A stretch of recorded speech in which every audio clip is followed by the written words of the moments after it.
Hey guys, hope you guys are all doing well this week. So these are my responses for the discussion board this week. The role of a teacher in shaping a student's understanding of digital citizenship, according to the Educator ISTE Citizen Standards, it's to inspire students to positively contribute and responsibly participate in the digital world. Now, this can be done by demonstrating those skills and modeling and practicing those skills yourself. Myself, for example, I know that the things that I like to post online are accurate. I like to know they're reliable, informative, and that they can also be seen by anyone.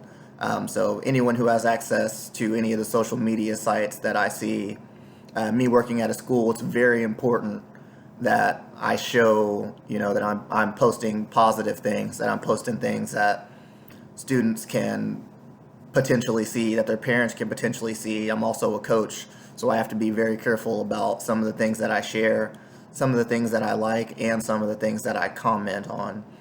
Informing students to be careful with their digital identity, like telling people where they work, what city they live in, what school they go to, what church they go to, where their parents work.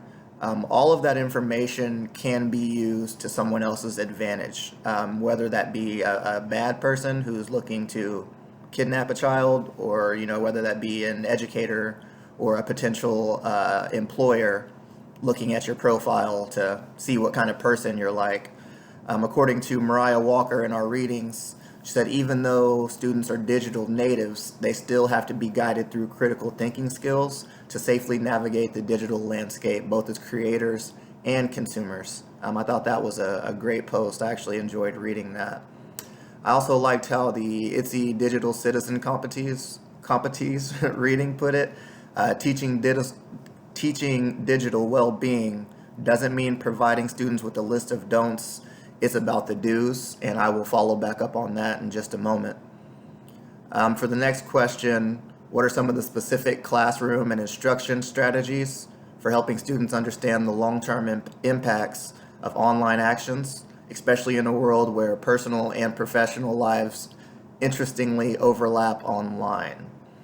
Now, specifically, I would like to use scenarios and give examples of times where people have put things online in the past that have stopped them from making progress in the future.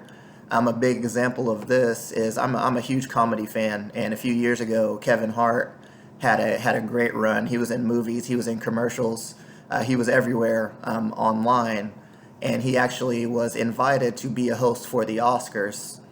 After a lot of feedback from the public, a lot of outcry about some of the things that he had posted online. He had posted a bunch of anti-gay rhetoric in the past, and that was being dug up. So people were able to pull that up online and see that. So he actually had to release an apology to the community, and he was actually not able to host the Oscars due to how much feedback he was getting from that. So we definitely got to be careful about what students are putting online and the importance of showing them that's really can come back to bite them in the end.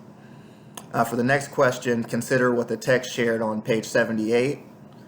When teaching digital citizenship to my students, I've had a lot of success when I focus on the whys more than the how. Knowing the why will give students lifelong skills to continue making good choices. How does changing from a don't do this online to a do this online mentality influence the way you will teach digital citizenship? And please explain. I do believe that anyone can relate to me when I say we as humans like to rebel when we're told not to do something, almost as if it's a challenge. If you do tell a student not to do something, the chances are that they're going to do it immediately.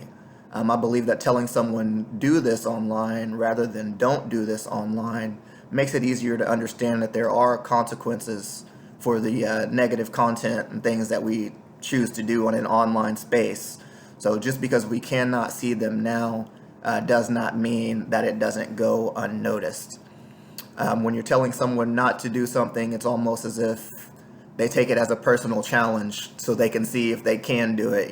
Students know everything nowadays. So I do believe just by changing those words around to do this online rather than don't do this online teachers will start to see a bunch of success when it comes to students being more responsible about the things that they choose to put online. So thank you guys, and I hope everyone has a great week.